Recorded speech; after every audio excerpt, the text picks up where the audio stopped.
So, y'all, this last story that we're going to talk about this evening is one that I'm not sure which one of y'all stuck this in here, but it's the Amazon story about the Amazon delivery firms saying the racial bias is Yeah, skewing customer reviews. yeah, I stuck this in Really? here. Yes, because I well, I can't believe that. no, what?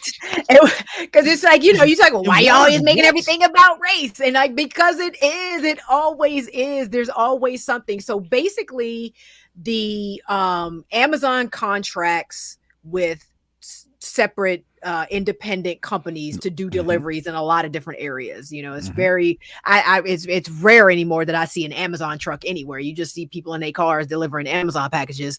And those companies, those independent contractors are they're finding that the black and brown and Asian delivery people are being rated by the average consumer who's getting their packages delivered lower than their white counterparts for seemingly no reason. There's nothing as far as service goes, excuse me, Mm-hmm. that would account for why they're getting these lower ratings. Mm-hmm. And the ratings contribute to their Directly. bonuses, Directly. contribute directly to the whether or not they get hired or fired, whether or not the company itself gets bonuses from Amazon as a company. So now these owners, these company owners, don't have any incentive to hire these people because they're getting the black folks only get 2-star ratings. I can't have no 2 stars because I won't get my bonus from Amazon if all my Mm-hmm. drivers got 2-star ratings. But they getting these 2-star ratings because it's black. I mean, if I see one more TikTok video of a delivery driver of any type, Grubhub, DoorDash, Uber Eats, Amazon, a delivery driver of color being Zen level calm, monk level calm with their phone up while somebody berates them for doing their job, the UPS guy, the FedEx guy, the mailman, everybody just sitting there like literally like, kung fu out this joint because they know they have to maintain their calm to keep their job and to not get not get arrested or shot or whatever. It's ridiculous. So we know it's racial. We know it's racial. I just Mm-hmm. saw a video probably not a week ago, and it was I couldn't tell where they were delivering from, but somebody had delivered and something, and the recipient, they were not in their right mind. And the gentleman, the level of calm that he kept, and it's probably because of this. I don't want any trouble. I don't, she's already, claiming that she's calling the police. Like, well, you go do what you got to do. I'm going to get up, up out of here. And he's talking to, to other people. Do you know this woman? It's like, I don't think she's well, is one of the things that he's saying. It's like, she's saying, I've done all these things. I've never been in her house. I literally came to the door, set something down at the door, rang the doorbell, and started walking away. And it is just, it's amazing. But one of the things he says, because as things are going on and things are escalated, she pushed him and he said, listen, I'm a man of God. I'm doing what God has told me to do. I'm turning the other cheek. I promise you I will not turn it back. And at that point, the neighbor like kind of grabbed her because this dude was probably about to knock this lady's head off if she would have touched him again. But it's just like, literally all this dude is just working. He's just trying to drop a package off. Trying to do his job. And like I said, from the video, it did look like she was on some other stuff. Like she might have been, having, a psych, like a, an episode, or she may have been, drugged out. You can't really tell what is going on, but she didn't look like she was dealing with sanity at that particular moment. But it's like, it should not be dangerous to deliver stuff to people. Well, not only that, why is Amazon relying on people to be the judgment of whether or not the judge and jury? Delivery, right. They, I mean, them and smart. you know how people are, and you know how people put fake ass reviews on your site, so the reviews aren't probably as reliable as they could be. These people are getting bit by dogs on the regular. People fussing at them because they take the picture of your package, even though that's their job to take the picture of the package.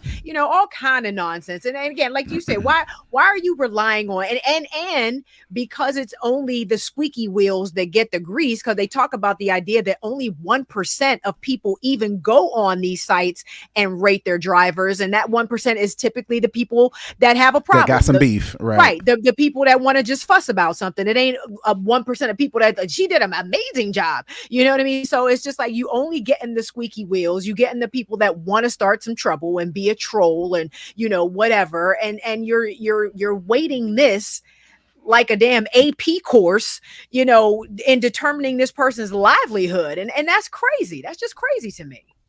I would say that 99.99% of the comments we ever get about anything on this show are overwhelmingly positive, or I should say this, overwhelmingly positive, and never move into the racism category. Well, but we do have. It's like, why y'all got to talk about?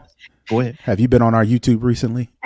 There's some people be having some stuff to say. Oh, really? And I reply, thanks for the analytics! Exclamation point. Right. You read it. Right. You dropped the comment. That means my video getting a little bit closer. Appreciate it. But they be out there. Okay, so I will have to go check those. But well, you know what? Because those can be somewhat anonymous. It's hard to be anonymous on like LinkedIn. It's hard to be anonymous in some of these other, especially when people are like sending you messages. Mm-hmm. So, but every now and again, some folks just don't care. But really, at the end of the day, here's what you would have to believe.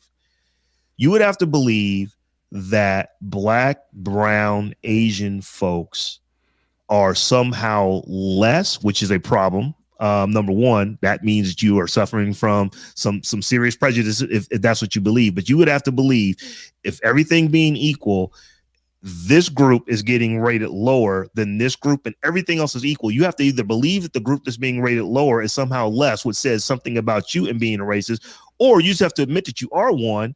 And yeah, I'm rating these. I don't like these people. Therefore, why would I want to do anything to help them out? Those are really your only two options that you're left with when you're looking at this kind of stuff. So it is always interesting to me, because like I said, every now and again we will get, it's like, I just don't understand. It's like, it's technology. It's, you know, there's no intent in it at all. And it's like, no, that's not, you know, as long as there are people who have biases that are creating the technology, that can spill over into the technology, how it's applied. As long as there's people who have biases in the way that they're applying it. I'm not saying this about Amazon. I'm just making a statement. You know, you kind of asked this question, Stephanie, why are they using rating systems to determine how their employees are going to be, or their contractors are going to be paid? I'm not putting this on Amazon, but I'm just saying, I do not put it past every company on the planet that would knowingly allow a system that's going to rate people lower because you can pay them less. Right. To actually exist. And that's what they say about, you know, that's what the article said. It was like, why isn't Amazon actively doing more to try to fix this problem? And it does boil down to, you know, you can always follow the money. You know what I mean? It always boils down to the idea that you can pay people less. You don't have to give them those bonuses and those performance increases and things like that. You say you save money by employing or deploying a system that checks all this stuff. That costs money. And they're like, nah, we ain't doing that. It's ridiculous. It's like, yeah, if your ratings are consistently 2, I ain't got to give you a raise. And so you keep people in low wage, you know, jobs and just ugh. That's all I can say. Yeah, it you know, racism makes no sense. I mean, if you really think about it, it's like the most illogical thing. To the people in power, it makes perfect sense. Yeah. That part. So yeah, we you know, so we're going to keep doing our job of just telling story after story after story of how just being more diverse and thinking about people who are beyond your own experience will make you a better company, will make you a better leader, will make you a better employee, will make you a better man. Good luck with that, Playboy. Yeah. Right. Hey, it's one of the things to where listen, we got to fight the good fight, right? Got to fight the good fight. Leave them chips for your Amazon driver come Christmas. How about that?